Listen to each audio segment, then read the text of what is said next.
Okay, hello, this is episode 39 of the Following Mechanical Turks project. And so today what we're going to look at is first, we're going to take a look at the hits that we have drafted to help produce the second product. So this product is going to be more focused on actually using hits to find out more about Mechanical Turk itself. So getting Turkers to do stuff. So we'll take a look at those drafts. And then we'll hopefully have some time to take a look at some comments on the first product. We've got comments from a few different folks and see about reconciling those or what to do with those. So I think that's the gist of what we've got before us today. Am I overlooking anything here? No, that's the plan. Okay. All right. So first things first, then. So the hits. So just to sort of, since we didn't meet last time because it must have been a holiday, right? What was it? Oh, it was the first, right? I was ready to go. You were.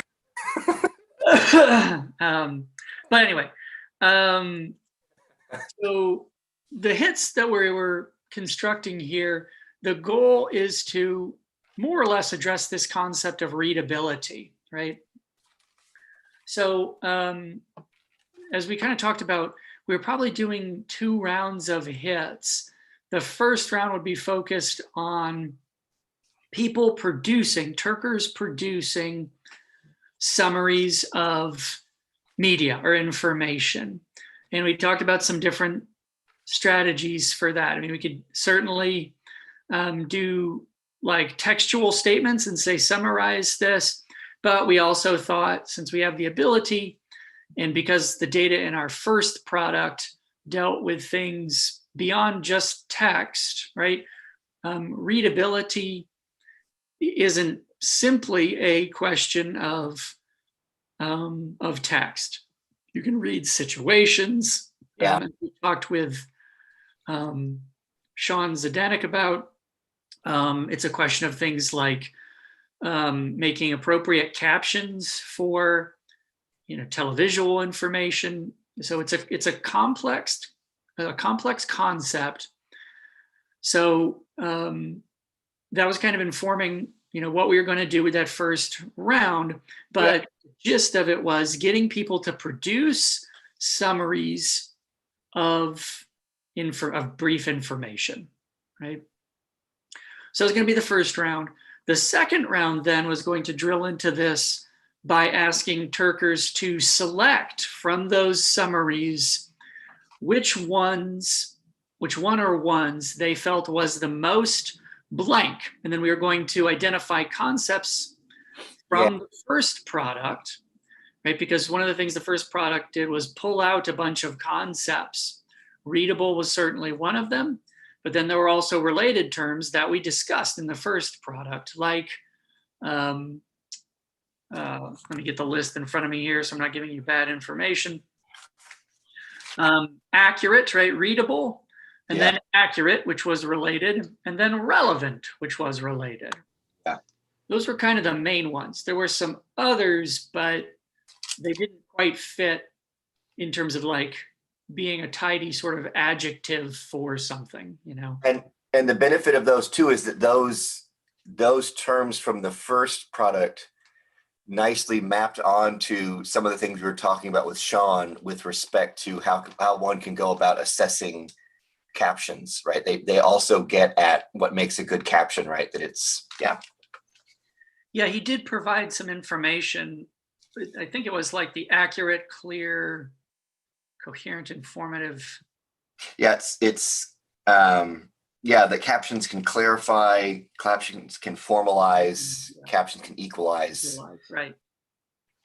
Formalize, clarify, equalize. So, I mean, like, it'd be awesome if those terms themselves popped up, but they didn't. And, of course, I mean, they weren't explicitly focused on captioning. but yeah, I mean, it helps us try to engage those kinds of things. Yeah. So here are the hits I've drafted here, and let me just share my screen here. And you know, they are just drafts, but let me just kind of walk you through what I was thinking with these. Let me pull up my notes. Okay, so with the first round here, you can see I've broken them into 4 different media types, right? Audio, this is just alphabetical. Audio clip, image, textual paragraph, and video clip. Right? Yeah. So what we're going to be asking them to do is more or less produce a summary of this bit of a 1-sentence summary of this piece of media, this information. And then there are 2 additional brief questions that will help us get at readability, I think. Yeah. And you'll notice there's an A and a B. So what's going on there is, as we talked about last time, and as we've been talking about kind of routinely, is there's multiple aspects of readability, or whatever the concept is that we're trying to engage here. It's not just, excuse me, is this summary of a paragraph readable? That's certainly one thing, but there's another end of it here, which is the production of the hit itself. Is the hit itself comprehensible or readable or accurate or whatever, right? And, you know, originally when we were looking at hits, one of the things we talked about was, okay, so there are a few things you can modify in a hit. You can modify stuff like duration. You can modify stuff like compensation. Right. And in fact, those 2 are linked in certain ways. And then one other thing you can modify is the language of the hit itself, right? And so we were kind of toying with things like, what would be the difference if we wrote this hit soliciting summaries versus something like, what if a machine wrote it, like the GPT-3 algorithm, if we got it to produce it? It turned out that wasn't necessarily a feasible way to go.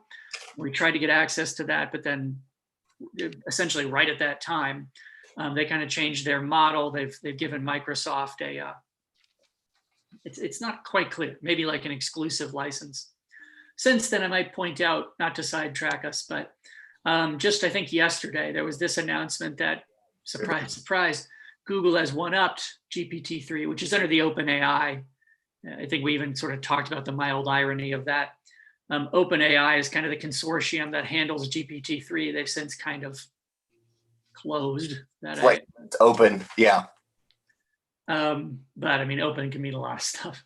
But anywho, Google has now, as it pointed out here, just kind of, they're in sort of a brute force arms race where they've taken the comparatively measly 175 billion parameters of GPT-3 and now bumped it up to Google has one with 1 trillion. Yeah, only 1 billion? Come on. Right. Well, 175 billions. But you know, that pales to 1 trillion. Yeah. It's interesting. I mean, again, not to further sidetrack us, but how much it's interesting how this, I mean, we kind of got this when we were our original conversations with Scott about what constitutes big data. And right, that the methods of big data versus what actually is meant by big data. And it literally is like anyway, to lose track, but right, the notion of to be able to produce qualitatively good AI requires huge quantitatively huge amounts of, I don't know, it's interesting to see that to get a certain kind of sophisticated output, you just need a huge amount of the sort of corpus you need is really interesting, right? That how big of an apparatus you have to build to generate a fairly routine task, really. Yeah, it is kind of interesting, and it is comparative, right? I mean, you know, what you're calling big data is such a sliding scale. Right. But at the same time, that question sort of pegs this sort of objectivity that isn't there, right? I mean, for the Right. kind of question we're asking, the bigness of data is different than the kind of question of like, what does it take to get a human-like response to this? That's a different question than a humanities question. So it's not like, oh, ours is objectively, it's smaller, but it's not objectively measlier. It's like, it's a different question. Oh So yeah. we want to see numbers as sort of this, just it's one number line. Right. There are complexities there that are elided. No, and I was, and my original remark too is kind of thinking of a sort of Latourian perspective, right? That all the work you have to do, all the things you have to enroll in a network to generate a particular outcome is always struck me as interesting about, I mean, the sciences in particular, but I think lots of technology as well, that something that's supposed to, at the end of it, look like this brute fact or this black box technology actually requires many steps and a sort of a huge amount of labor. Right. And in fact, in this write-up, it's probably the next web, yeah. Sort of addresses this kind of thing where it says, while these incredible AI models exist at the cutting edge of machine learning technology, it's important to remember that they are essentially just performing parlor tricks. Again, good for our, right? That the Turk is a magic trick. These systems don't understand language, but they're just fine-tuned to look like they do. Always the useful. There's a link to explicate what we mean by don't understand language, because I mean that kind of speaks to the heart of this. Is what are you saying when you say don't understand language? I mean that for us, that's the begged question that's sort of at the heart of what we're getting at, right? Doesn't the mechanical Turk know how to guess? Well, and there's always implicit in this, to be hyperbolic, a sort of snotty dismissal of what's going on there. Oh, but it doesn't understand language. It's like, well, neither do you, sir. I mean, what are you saying here? It's like, well, what you're really saying here is it's not doing what I do. And when you ask, well, what is it you do? Every answer to that, it kind of gets progressively destroyed. Yeah. And so you get a different answer to, well, then it doesn't do this, right? It goes back to our earlier work and the argument that Andy Clark makes, right? That if you want to make cognition locatable, right? So the argument, again, his argument is, right, it's distributed and extended. And the counter argument is it's locatable. But he goes, but every time you ask them to point where it is, it gets smaller and smaller. Yeah. And so basically he goes, that's the argument that it's located in a particular place actually ends up being nihilistic, right? You end up finding it nowhere. You could get, well, is it just a pituitary gland? Is it right? So, right, it's similar when someone has to answer this question. They've now they've made like an essentialist claim. And then the natural question is, well, then show me on the map of the brain where it is. Yeah. And they can't. So it's, anyway, but yeah, that whole question I think is very much and I think, right, when we come back around to the theoretical product, I mean, this gets into the kind of human, non-human, post-human distinction, right? And the ways in which this, there's a particularly, and I forget now who we want to have to come on to talk about this, but right, there's a certain kind of exoticism that's here, right? That oftentimes human beings treat other human beings as bodies that don't understand how language works. Right. That dismissal has, ethical and political implications too down the road too. That sorting into who really understands what's going on and who doesn't. Yeah. Can get eugenic pretty quickly. Yep. Yes. And, as this does point out, right, I mean, we're not really looking for understanding or intelligence, right? It's like, it's the old canard about artificial intelligence. It's like, well, that exists. It's always existed in a lot of forms. And even if you're talking about computers, it's like, oh, yes, in many ways, it's long since surpassed us, right? The internet is much, much smarter than humans. And I don't mean a human. I mean human effing kind. You know, depending on what metric you use. But what we want isn't intelligence. What we want isn't understanding. What we want is the proverbial black mirror. We want the machine to be us-like, otherwise it doesn't count. Yeah. But this does point out, I think, kind of this difference where it says achieve the desired outputs, right? So where the number of parameters comes in, the more virtual knobs and dials you can twist and tune to achieve the desired outputs. This is what you really want. You're not actually looking for answers or intelligence or whatever. It's how can I tweak to get what it is that I want? Well, I think that's what's interesting about the formulation of the hit, right? It's the task that's the key term in human intelligence task. That what override, I mean, that's kind of our approach, right? That whatever human intelligence is, it's embedded in how the task is being set up, right? In that sense, the task is analogous to the output. What do you actually want accomplished? And then that's what's driving whatever then you think human intelligence is. Well, human intelligence is whatever gets this task done. Yeah. It's not surprising that you see language about achieving the desired output, right? It's task-based. Yeah. And, you know, we'll put a pin in this because there are, for examples, this I believe is GPT, 3 run. Oops, that's strange.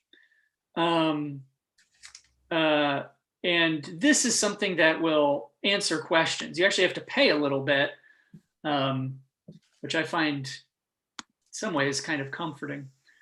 Well, it makes it more sophisticated because sophists always wanted to get paid, so I like it.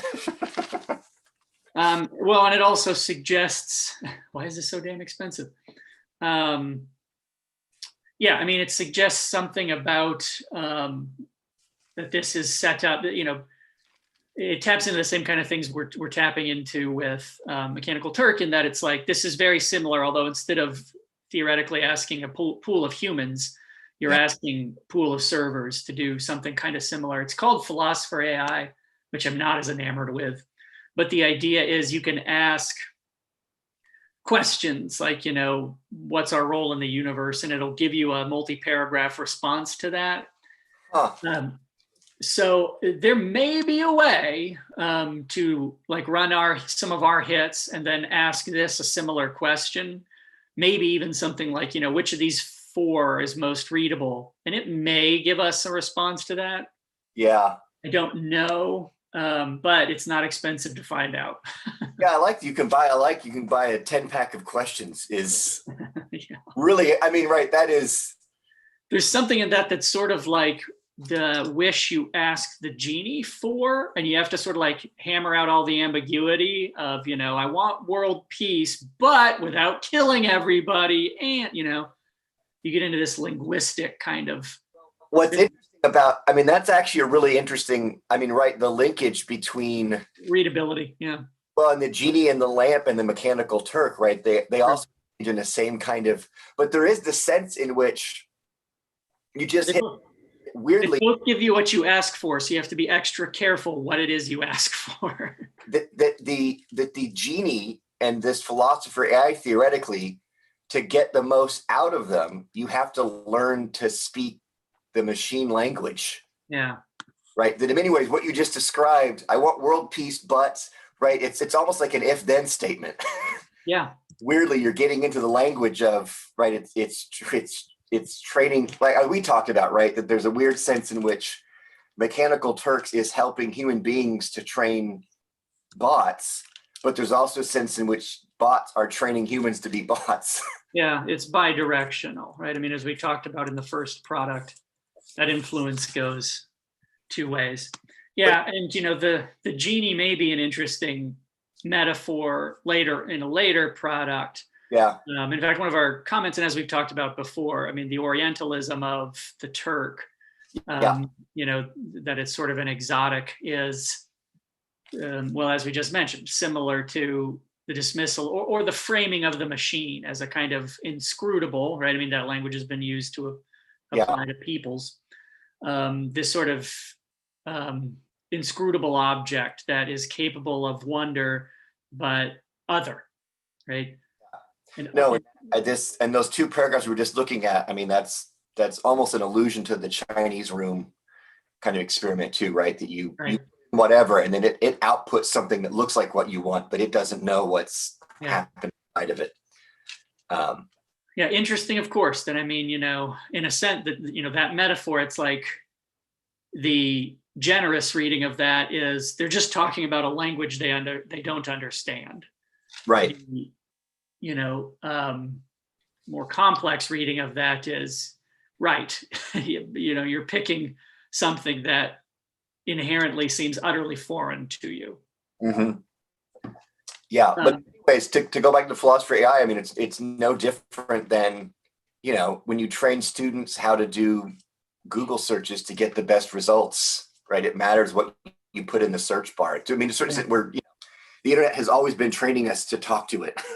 Yes.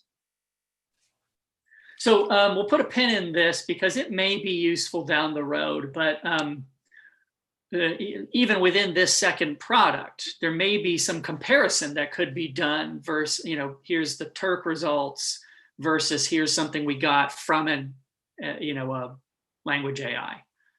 Yeah, it could be a way of once we have our data from this, once we have our results, it could then be a way to start, making sense of them or discuss. Yeah. We can potentially compare, if nothing else. That said, as I mentioned, I don't know if we could say, hey, philosopher AI, because I haven't tested it yet. What we want you to do is write it's tricky even to think of how to formalize it. We want you to write something asking people to summarize this. That might be tricky, and we might not get back the something coherent. Yeah. But we might be able to do something like, hey, can you write a 1-sentence summary of this? Yeah. Hey, smart guy. Maybe. Now, I think it's kind of predicated on writing multi-paragraph stuff, but whatever. Yeah. It may be a road, it may not. We don't need it, but it might be there. Yeah. And even if we don't get what we want, we could get something interesting. Yeah. It's worth a shot. It's not expensive. We do have grant money, although I have to kind of articulate how to spend that. But I mean, we're talking dollars here, not.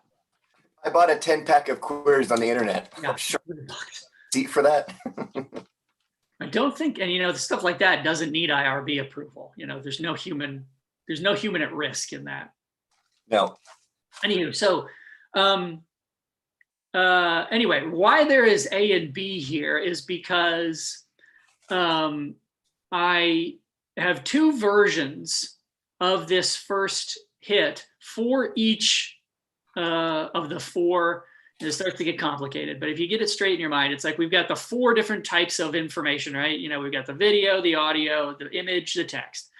So you'd think, okay, so we just have 4 hits asking for a summary of each. But there are 2 versions of each because although version A and version B both compensate the same and both have the same duration, I returned to our original discussion of, hey, wouldn't it be interesting to write the hits differently and see, do we get different results? Because that taps into a notion of readability at the composition end, not the production end.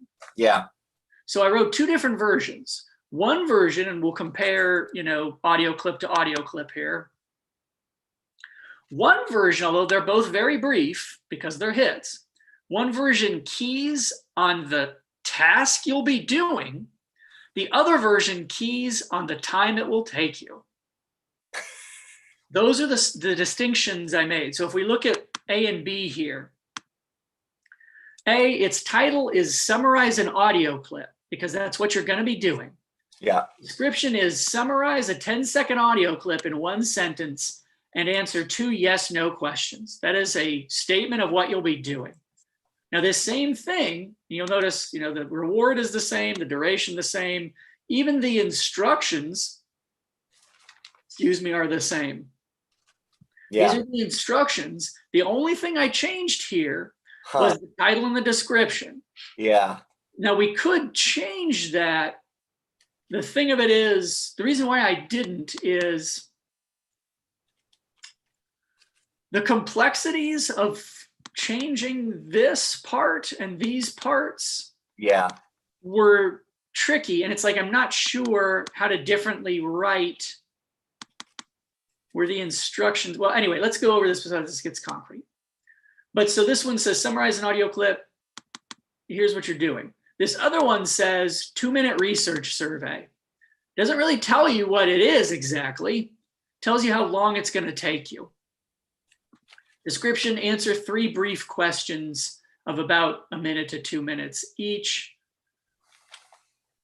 I might have to tinker with that because, oh, excuse me, not each. About 1 to 2 minutes total, right? That's where this comes from. What you're asked to do here is the same, right? This is boilerplate, which we can't change. The survey is part of a research study about something. I mean, this is going to be the same because it's IRB boilerplate. Yeah. Survey contains 3 prompts. The first prompt asks you to summarize a provided 10-second audio clip in 1 sentence. Please be aware that the summary you submit here may be reprinted in later surveys to help determine accuracy. This was the heads up that what you give us is going to be used in subsequent hits.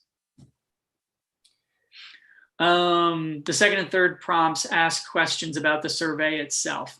So see, this is kind of boilerplatey stuff. So tinkering with the instruction here, we probably wouldn't do it because it's probably literally boilerplate. But the questions themselves, right? Please write a 1-sentence descriptive summary of the following 10-second audio clip. Please write a 1-sentence descriptive summary of the following 10-second audio clip. Now, in theory, we could tinker with these prompts, I should say, these prompts themselves. But I struggled with how to do that, period. I struggled with how to do that. It be, I mean, as simple as, although, yeah, I mean, like swap out something for descriptive summary. Which we could do. Now, I didn't want to put readable or accurate or relevant. Yeah. Here. And the reason why is the subsequent step is going to test precisely that, right? Right. So here's the thing. I didn't want to put, please write a 1-sentence. I mean, there's a version of this where you say, well, what we vary is this, right?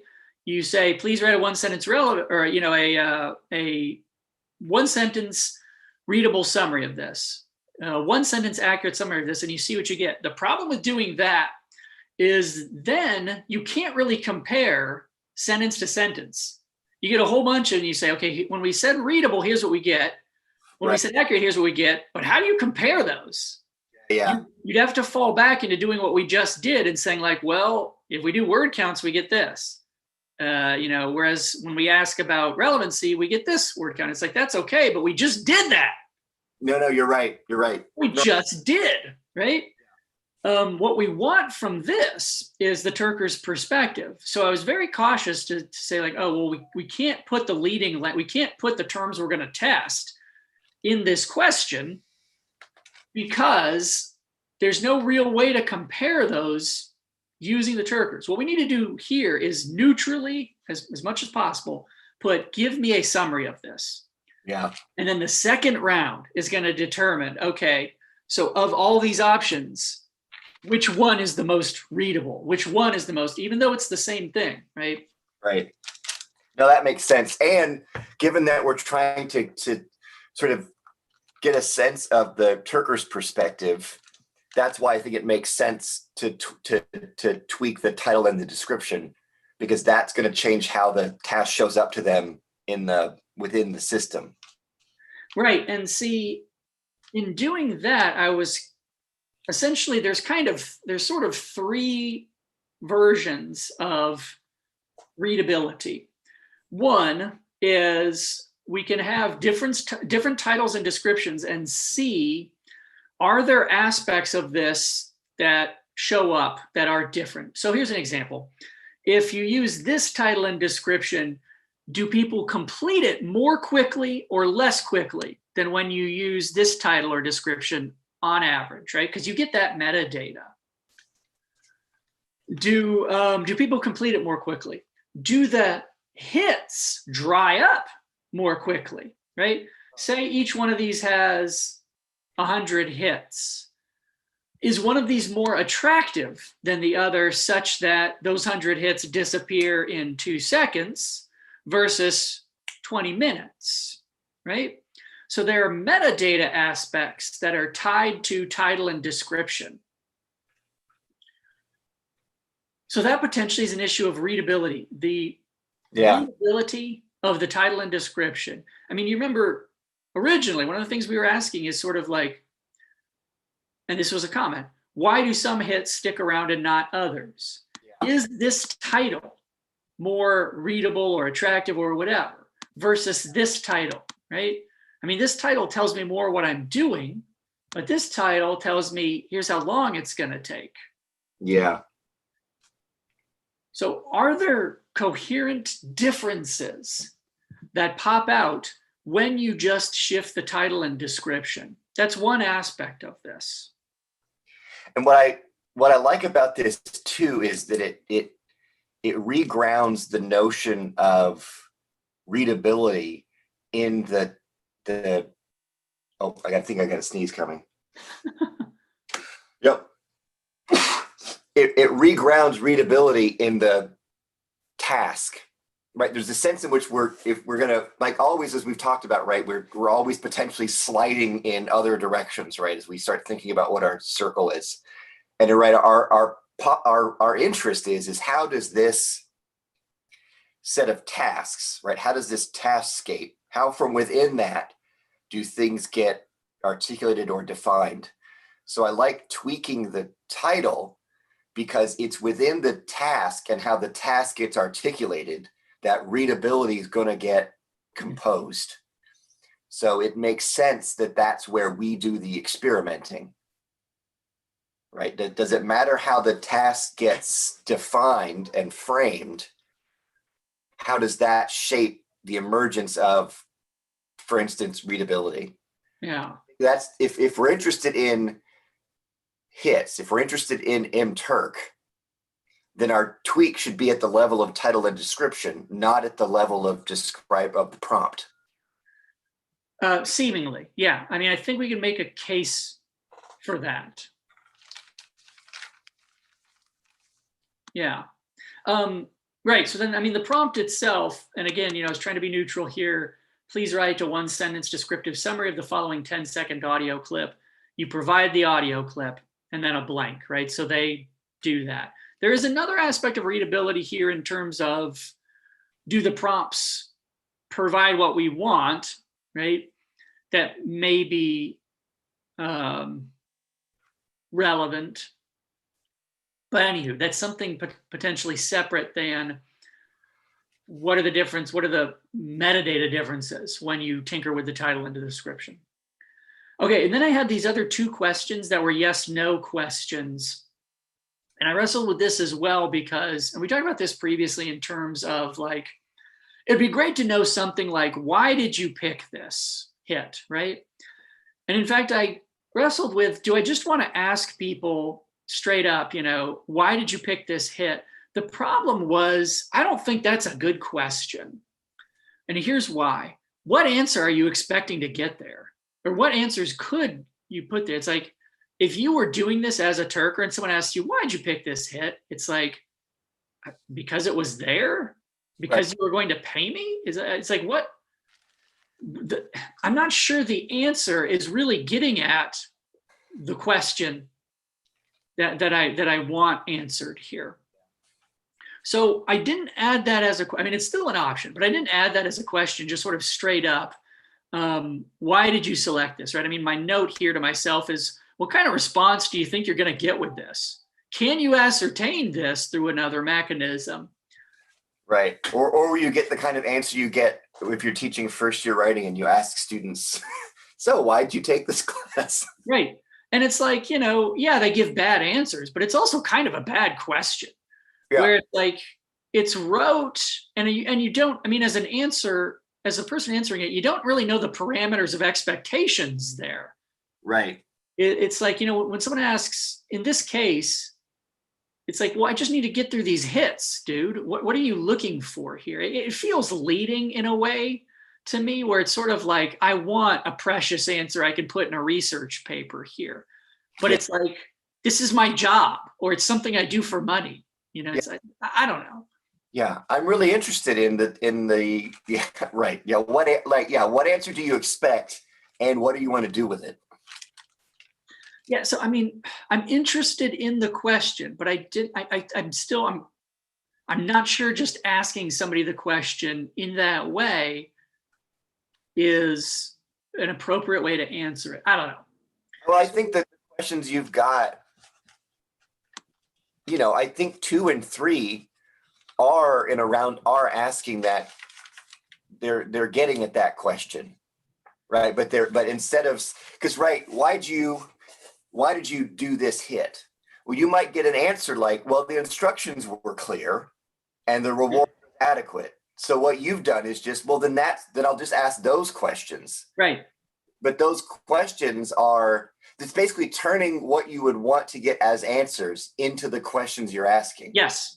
Because I mean, what's the answer you're probably going to get for that? Something like, it's a fair reward, right? I mean, that would be my hope, is that if you ask someone, why'd you select this? You get an answer like, well, it seemed like a really good reward, or, well, it seemed like it was really clearly written. It's like, okay, well, then let me just ask yes or no questions for that. Yeah.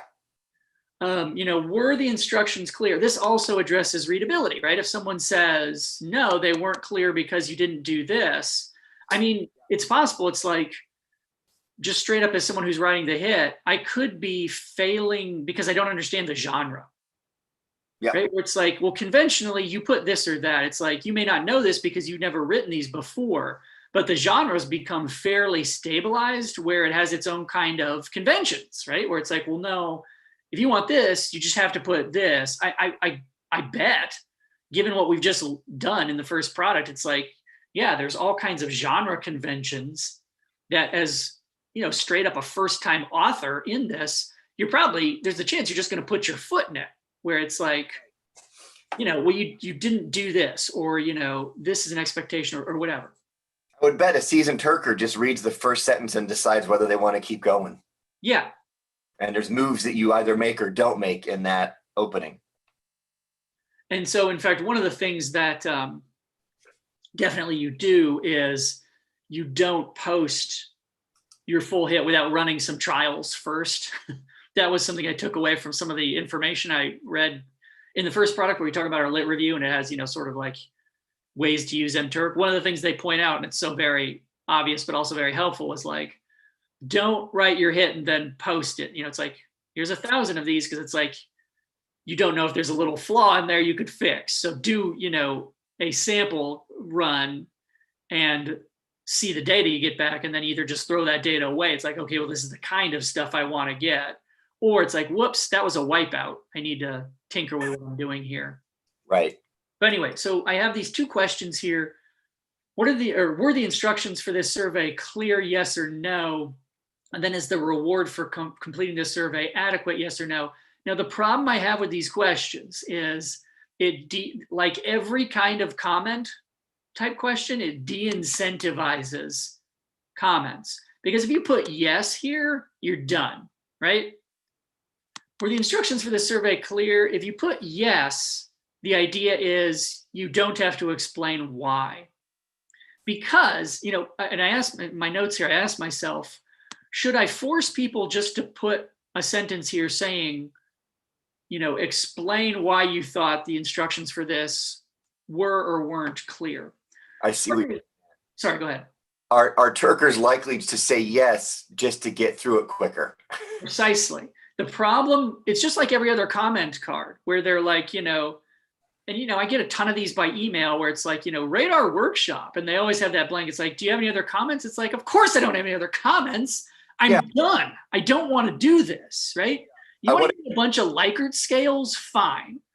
But if you're asking me to sound off, and then the feedback you get is all often bipolar, right? Where it's like the only people who are going to bother are the ones who are mad or are super happy. And that's, weird because we exist in a culture where if you're super happy and you tell someone, hey, I'm super happy about it, that comes off as a little unhinged. It's true, right? Yep. Our default mode is complaint, right? If you're talking to someone, it's complaint. It's not, hey, I just wanted to call you and tell you how awesome I think your service is. That happens, but there's Yeah. always something about that that seems abnormal.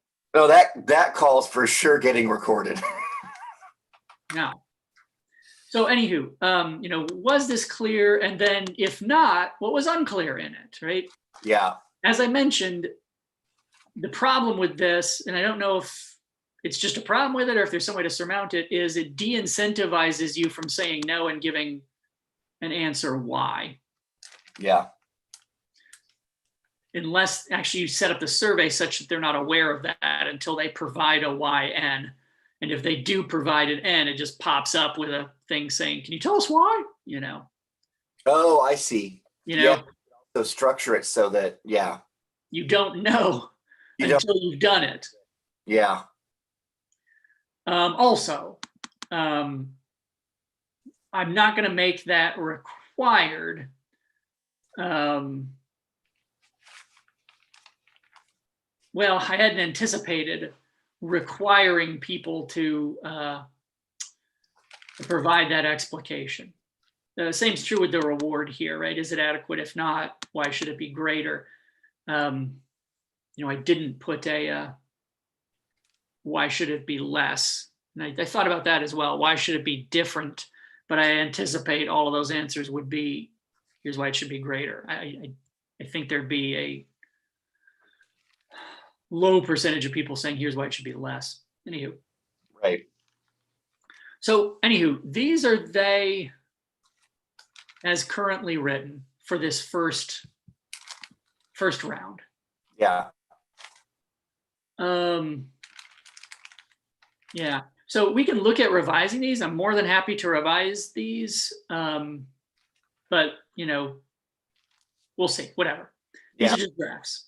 Oh, and this is good to know because I'm going to make these clips. And so knowing that was one of my questions is how long should I make these? So. Yeah. And I was thinking like 10 seconds because it's brief enough that it makes the survey, the overall is short, right? So here's something that I was gonna ask, and this is a good time to do it. I was thinking of, right, just doing a scenario where I'm helping like Will with his homework. Mm-hmm. And doing it, I picked a spot. So we've got long story short, we have a bright red desk now. And I thought about doing it there to kind of have like a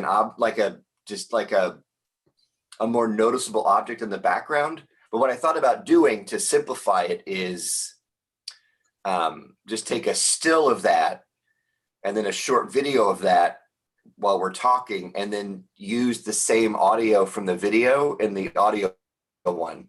Or do we want a separate, like, you see what I was saying? Like you have so that the video, the image, and the audio were all like the image is essentially a still from the video, and the audio is the audio just extracted from the video, so that they're all kind of the same.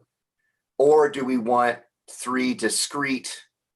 And then the paragraph would be I would write a paragraph, little narrative of that. Or do we want a wider range of completely unrelated media? Yeah. I mean, I guess why would we do one rather than the other would be the question, right? Well, why would we want them to cohere versus why would we want them to be autonomous? Or, I mean, the argument, one of the arguments for coherence is it's easier to do. We just one thing and iterate it. I mean, I wonder if because I was also thinking about how does that then change.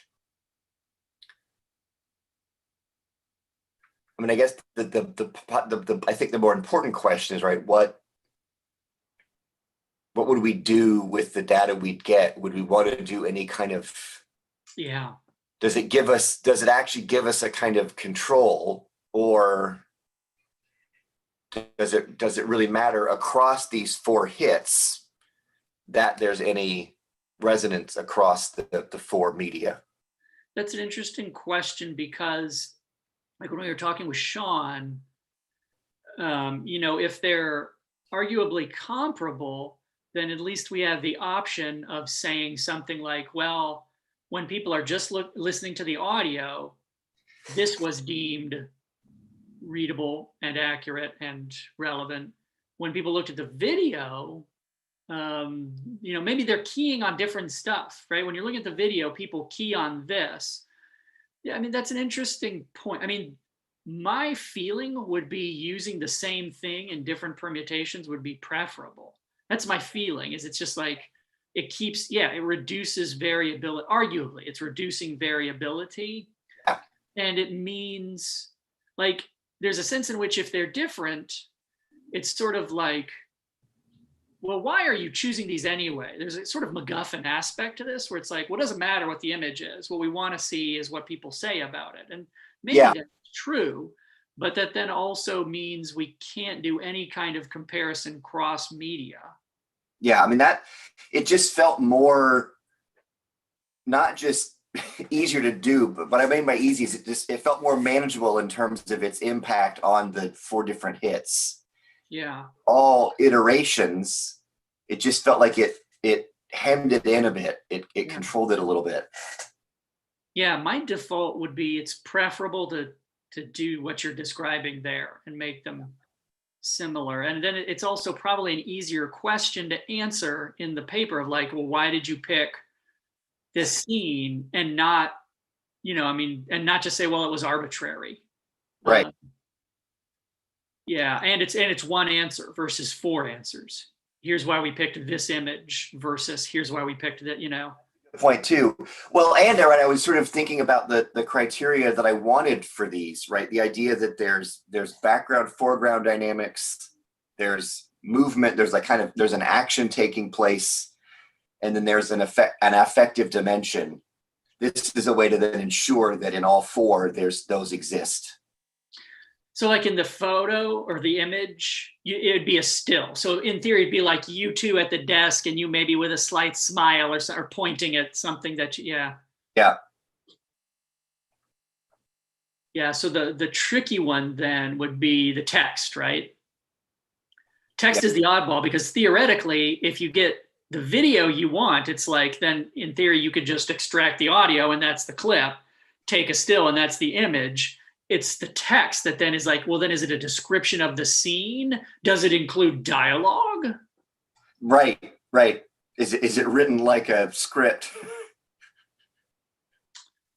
That's interesting, particularly based on our conversation with Sean. Like, I mean, it just my default or my initial, sort of knee-jerk reaction to it is, it would probably be something like, a father and son sit at a desk. Can you help me with this, Dad? Says the son, or something like that. Yeah. Nailed Will. Spot on. And that raised the right. It was the writing is the odd one out, or do you write it more like a narrative?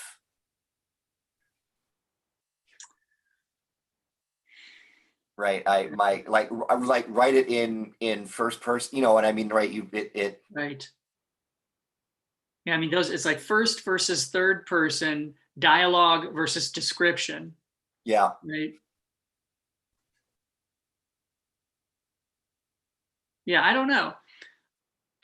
Instinct is if you do the narrative, it would be third person because you want, in the same way that the picture and the video are from an outside. From the person. My impulse, in the picture, would be third person. I would, if possible, like include transcription of what you guys say. If possible. The father says to his son. Yeah. There's a sense in which this paragraph is itself a description of the scene. Or what I could do. But we're asking for a sentence, not a paragraph. No, but all to say that there is at no point in this is readability not an issue. What I could also do is write the narrative and then adapt it to short film. Yeah, that's what I was, write a script and shoot it. Yeah. 10-second film. Then I got to cast it. I write it, and it turns out my son's not right for the. You'd have to cut out your son. I just don't believe you in the part. All right, buddy. We brought in somebody else. Oh boy. Yeah. Well, we brought in a woman. There's too many male after that whole Boyhood debacle. We're not doing another story about a male coming of age. Yeah, I mean, we joke, but this is just dripping with, we're again probably defaulting to 2 white males, Oh no, yeah, no. My video is like, how could I make this video any more heteronormative and patriarchal? Yeah. Yeah. But I mean, the answer for that is, well, why is it a father and son? Well, I mean, the short answer is because Jody didn't want to be on camera. I asked. Every answer has its own complexities. Yeah. Anyway. My wife is no good at math. You know. Yeah, that's going to be that's going to be a good answer. Yeah. Because I mean, I thought about that. I mean, that's a part of the readability, right? I mean, to a certain extent, the readability is baked into the stereotypical nature of the media, right? It's a very recognizable scene, parent helping child with homework. Yeah. It's because we could do some weird 10-second art house thing where it's just owls, we could just put in a Tim and Eric clip. It's the video from The Ring. Yeah. You just Will Forte just going, my son, So, right. So partially the readability is already being constructed because of it's an already readable scene. Oh, I mean, does it matter? Well, I don't know. Why did I get excited? Does it matter? I mean, if you identify as father, son, or do you not explicitly state that? You're just like, you want to carry the one because and then see if the summaries impose rules on that, If it just says older and, affable child and goofy older man are by desk working on homework. Bearded man.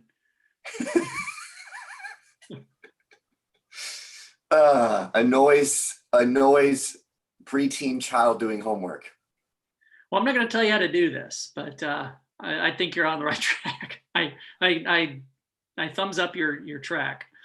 Good. Yeah, I'm gonna. Anywho, yeah. Well, we're almost an hour, so let's take a look at this other hit. We're not going to get to it. I knew we were going to get to it. Yeah. So anywho, that's the gist of how these work. I mean, if you look at these others, they're similar. It's the structure's the same. It's just it's asking for about the image or whatever. I mean, literally, it's like it only changes the what's being asked for there, right? Now, so that's round 1. Round 2 doesn't have A, B. The permutations here are what type of media is it? So, it's got audio, image, paragraph, video clip, and what key term. Is this a readable summary, an accurate summary, or a relevant summary for each one? Right? So that's what audio clip accurate and readable. If we take a look there, all it asks, and I didn't tinker with the Tyler description because at this juncture, we're no longer doing that. Round 2 is in a sense kind of like diagnostic. All we're doing with round 2 is determining which of the round 1s are X, readable, accurate, relevant. Yeah. So choose an accurate 1-sentence summary for a provided audio clip. In the description, you'll be given one 10-second audio clip and asked to select the most accurate summary, right? Because we're looking at accuracy in this one. For it from a list of 4 options composed in previous hits. There are no wrong answers. The task should take less than 1 minute.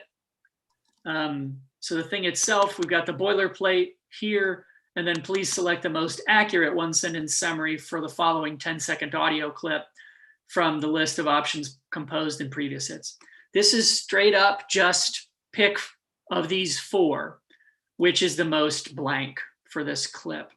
Yeah. Doesn't ask follow-up questions like the yes or no, was this clear and was it compensated well, because we can't really in this scenario ask that and get 1,000, so what if someone says, no, it wasn't clear and here's why? What do we do with that? And we've got 10,000 of them or whatever. Yeah. So, I mean, we can ask in the first one because we can read them. I mean, it's going to be, there might be 100 or whatever total, but I can read 100 one-sentence statements of why this wasn't compensated well. Yeah. But I can't really do that at scale without then just lapsing into what we did for we're back to the first product. The takeaway here is we couldn't really ask, give me a sentence in part 2, because part 2 is going to be at such higher scale than there's going to be so many more responses. So really the only thing we can do here are things that are computable. So, which one of these 4 is multiple choice. Everything here has to be multiple choice to be meaningful. Yeah. Anywho, so that's the gist of what the second round looks like. It's basically just for each one of these permutations, right? Each of the 4 data types, each of the 4 terms, accurate, readable, or relevant, which of the stuff they produced here in round 1 do you feel it is, right? And that will give us, after this has been run, maybe some coherence, right? This is the few that they thought were most accurate. These are the few that they thought were most readable. Are those the same or are those different? Because then there may actually be, slight variances in the meaning of accuracy versus the meaning of relevancy or readability. No, and I really like how this setup then, as you said, very easily, nicely then maps onto what we'll be able to do with the results that we get from this. Yeah. Like this system has sort of built into it how we're going to then analyze and read this ourselves. Yeah, ideally that's kind of there's this sort of a more clear roadmap in terms of, whatever we get on the back end, that's what we look at, right?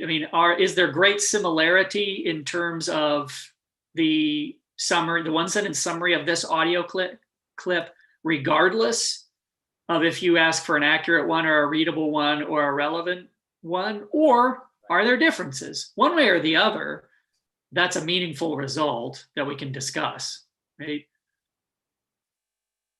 Yeah. So anywho, this is on, you have access to this. I suspect you haven't had time to look through this.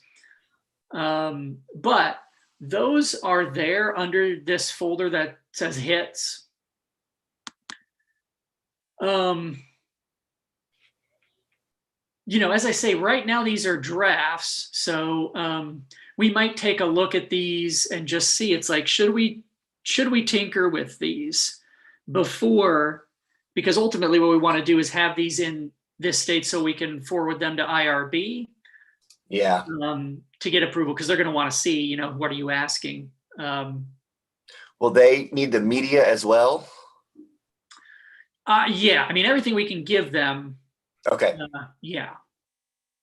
Now, this isn't like, this doesn't need to be done in like the next couple of days, but the sooner the better, particularly, if there's a backlog because of COVID for a lot of reasons, either it's harder to meet or our study, it doesn't have the salience of a medical study on COVID. So that gets fast tracked and this gets bumped, Yeah.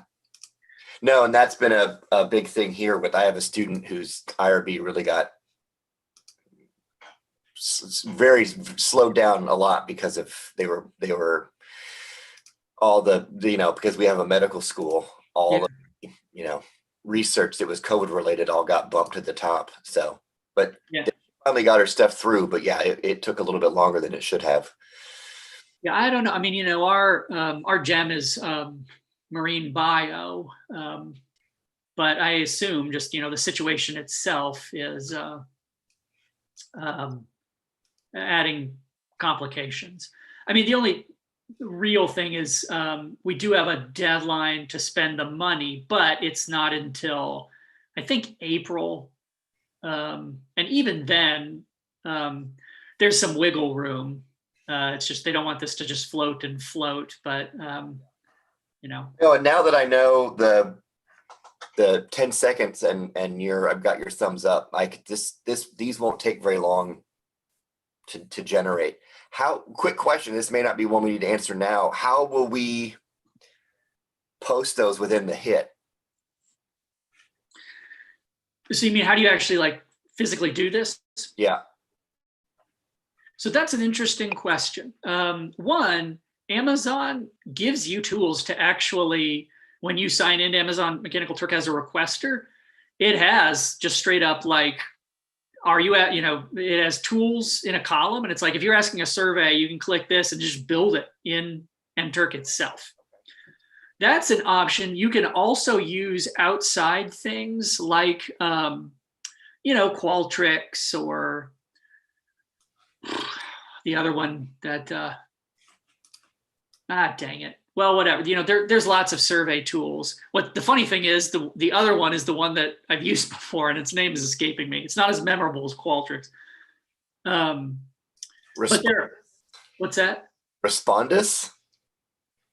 I've responded, but I've never actually built in Respondus. But as you're pointing out, there are survey tools, and MTurk is completely friendly to that as well. I mean, you can even use simple things like Google Forms. I mean, we probably won't, but you can. The only tricky thing in those kinds of scenarios is stuff like, do you only want one per person? And if so, how are you going to enforce that without asking for their worker ID? Yeah. And then on the back end, do you have to, but the good news is there are tools in Mechanical Turk that'll let us do. I mean, the only kind of, in one sense, like this is a very simple form. The only wrinkle, I think, is with round 2, when we're doing we want those 4 selections, right? The 4 multiple choice options to be kind of random. Excuse me. I don't think what you want is the same 4 for everybody, because then it's like you're only getting the best of those 4. You're not really getting the best of the submitted options. Do you know what I mean? Right. So that pool has to be sort of random, but it can't really be random, because then what you're going to get is some of the options are going to come up a lot more. So it's not quite fair. It's like, well, the Turkers saw this one 1,000 times. They saw this one 6 times. It doesn't have the ability to win, Right. So it can't be random, but it can't be completely prescripted. It has to be structured such that it's like, it's a random list is what it is. Like envision it this way. It's like for each hit, a list of all the, hundreds or whatever of options is dynamically compiled. And then each hit peels off the first 4, then the next 4, the next 4, and then it redoes that, gets to the bottom of the list and then does it again. Because basically you want to make sure that each of the options is shown essentially the same number of times, but you don't want it to be shown with the same other 3 options consistently. You want it to be, randomly drawn.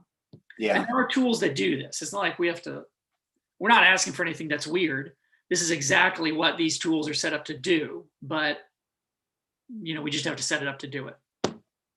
Yeah. I don't know if MTurk's own tools, I would suspect it lets you do a random draw like that.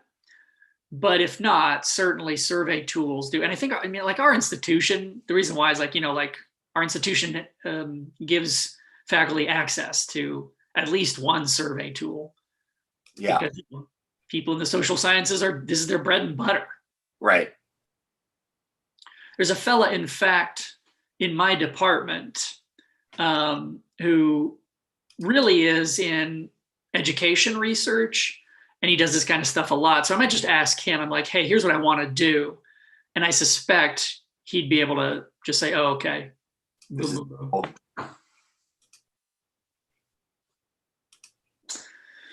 All right, that's the gist. What we didn't get to, but no surprise there, is there are comments from a handful of folks on the first product. Had an embedded, I added comments embedding video clips. I mean, they're just time codes to our existing videos. Yeah. Yeah, those are great. The clips are. Yeah. And the comments are also, it's three people engaging the whole thing. So that's edifying.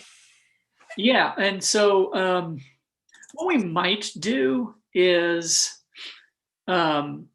before going through and addressing those, maybe we should check in with Jeff. Yeah. And say, hey, we've embedded, links with video clips. We now have comments from, I think, 3 folks that I've noticed. Should we just go through and respond, or, how do you want us to? Because as we've mentioned, I think probably I'm leaning toward as much as possible preserving those comments, and even replying to them, right? So that it's it becomes sort of a palimpsest. But part of the impetus of this project is that kind of transparency, right? So as much as possible, retaining those comments, unless they're things like things that are kind of like, I can imagine like one that's mechanically wrong, like you misspelled this or something. Like, we don't necessarily need to retain that. I guess you could. Yeah. But then there are also, I think, some that maybe we'll reply to, but not necessarily change the product. So a good example, as we talked about, is some comments I think are talking about things that will manifest in the later products. Yeah. So we may be able to reply and say, this is an excellent point. I think these things are going to manifest, particularly because some of them are asking sort of like larger theoretical questions. And it's like, yes, we agree. This will probably manifest in the third product in these ways or whatever. And then we're not changing the text, but we're, responding to that. So I don't know if it might, I think before we start messing with stuff, maybe we check in with Jeff first. Yeah, that's a good call. And just say, hey, here's what we're thinking we'll do, and see what he thinks. Yeah.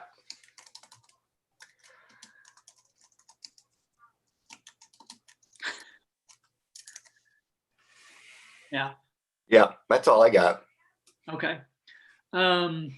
Okay, so then, like, in terms of next steps here, you're going to create that media then? I'll get on that this week. So right now the drafts are the drafts. We can change those, of course, but I mean, those are there. The draft hits are there. Yeah.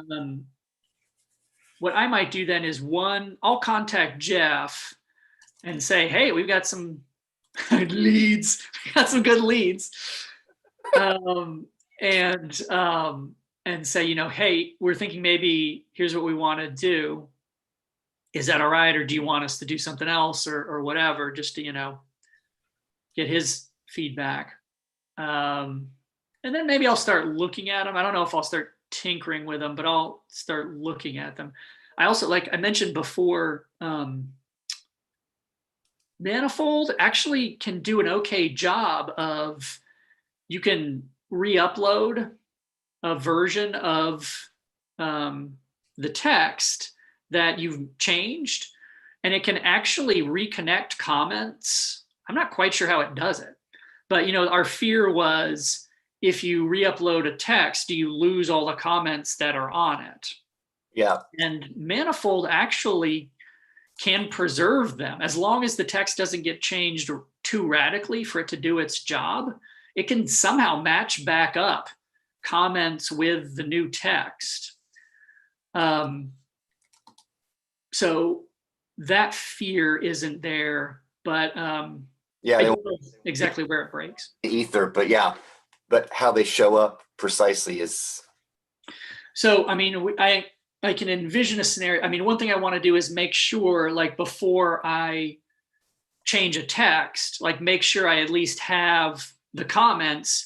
So if anything gets borked, worst comes to worst, I can kind of forensically just go back in and insert those comments. Now, they wouldn't be under the original author's account. Like right now, the authors are attached to their comments, but at least we wouldn't lose the content. But anyway. Yeah, because we don't want to lose them, but we don't necessarily want to keep them always visible. Yeah. Well, I mean, that's something we'll adjudicate probably as we go. So yeah, I'll contact Jeff, and yeah, and I'll take a look probably at the comments on the first product. Yeah, I was looking at them, and I think some of them are, addressable within what we've done now. Some of them are things that are on our radar for subsequent. Yeah. Given how we're doing this, right, that still makes those comments valuable. That's just how we respond to them. Like, this is a great question, and that we anticipate coming back to that in the second or third product kind of stuff. Yeah, I mean, as much as possible, I'd like to preserve that dialogue because of the nature of the project, right? Okay, all right. Well, that's the gist of it. We're at an hour and a quarter. Okay. Yeah. Well, I'll get the studio up and running. I'll get hair and makeup and think about costumes. I'll wear like a funny hat, see if anybody notices. Yeah, throwing some Easter eggs. Well, just enough that they're going to have. I want it to be complex enough that they're going to have to make choices. Yeah. So relevant and some things that jump out and see which ones get. But yeah, but I'm really interested in that second round and how those three different terms, what if anything, what if any difference they generate, I think will be really interesting. So, all right. Okay. Well, I will talk to you in a fortnight. All right. Have a good one. Okay.